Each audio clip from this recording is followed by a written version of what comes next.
A'udzubillahi minasyaitonirrajim. Bismillahirrahmanirrahim. Assalamualaikum warahmatullahi wabarakatuh. Perkenalkan, nama saya Iksan Abdul Zafar, Fakultas Dakwah dan Komunikasi, jurusan Komunikasi dan Penyiaran Islam, Universitas Islam Negeri Sumatera Utara.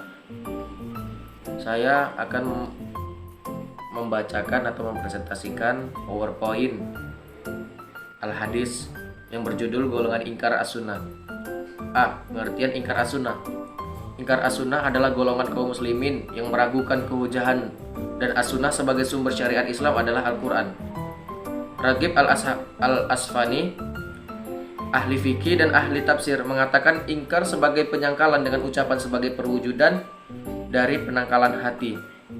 Asy-Syafi'i membagi golongan ini menjadi 3 golongan, yakni golongan yang menolak seluruh sunnah, kemudian golongan yang menolak sunnah kecuali memiliki kesamaan dengan petunjuk Al-Quran, kemudian golongan yang menolak sunnah yang berstatus ahad. Kemudian A. Golongan yang menolak hadis secara keseluruhan. 1. Al-Quran itu adalah kitab suci Al-Quran yang berbahasa Arab, yang sudah barang tentu menggunakan uslub-uslub bahasa yang biasa dipergunakan oleh bangsa Arab. 2. Al-Quran sendiri telah menyatakan bahwa Al-Quran itu telah mencakup segala hal yang dibutuhkan manusia mengenai segala aspek kehidupannya. Kemudian yang B. Golongan yang menolak sunnah kecuali bila sunnah itu memiliki kesamaan dengan petunjuk Al-Quran. 1. Mereka menolak hadis baik sehat maupun mutawatir, kecuali bila ada nasah Al-Quran yang sama mengenai lepasnya atau maknanya dengan hadis tersebut. Kedua, kemungkinan kedua ialah mereka tidak menerima sunnah kecuali jika ada sandaran hukumnya dalam Al-Quran. C. Golongan yang menolak sunnah yang berstatus ahad. 1. Hadis ahad tingkatnya zanni. 2. Ada kemungkinan perawi-perawi yang lupa atau berbuat salah. 3. Sejarah telah membuktikan bahwa tidak sedikit orang-orang atau golongan-golongan tertentu untuk maksud tertentu. Kemudian yang B, yaitu latar belakang dan sejarah perkembangan golongan ingkar as-sunnah. Di antara faktor yang mendorong munculnya ingkar as-sunnah tersebut ialah ketidakfahaman mereka terhadap berbagai hal berkenaan dengan ilmu hadis. Faktor ini bukan hanya terlihat pada mereka yang berpaham ingkar as-sunnah pada zaman Syafi'i, melainkan juga pada masa berikutnya, termasuk di dalamnya kelompok pengingkar as-sunnah di Indonesia dan di Malaysia. Salah satu yang mendorong timbulnya kelompok dalam negara tersebut adalah ketidaktahuan tentang isi dan makna Al-Quran serta ilmu tafsir dan bahasa Arab. Karenanya banyak ayat-ayat yang diterjemahkan dan dipahami secara salah. Di samping itu, mereka tidak hanya mengetahui seluk-beluk pengetahuan hadis. Sesudah abad kedua Hijriah, kelompok ingkar sunnah ini lenyap dan tidak muncul ke permukaan lagi. Baru kemudian muncul ingkar as-sunnah modern di Kairo, Mesir pada abad ke-13 Hijriah akibat pengaruh pemikiran kolonialisme yang ingin melumpuhkan dunia Islam.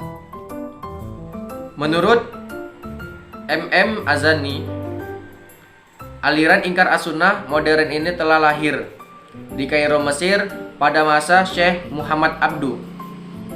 Dengan kata lain, Muhammad Abduh adalah orang yang pertama kali melontarkan gagasan ingkar as-sunnah pada masa modern, dengan catatan apabila kesimpulan Abu Rayah dalam kitabnya yaitu Adwa ala as-sunnah al-Muhammadiyah itu benar. Abu Rayah menuturkan bahwa Muhammad Abduh berkata, umat Islam pada masa ini tidak mempunyai iman selain Al-Quran, dan Islam benar adalah Islam pada masa awal sebelum terjadinya fitnah atau perpecahan.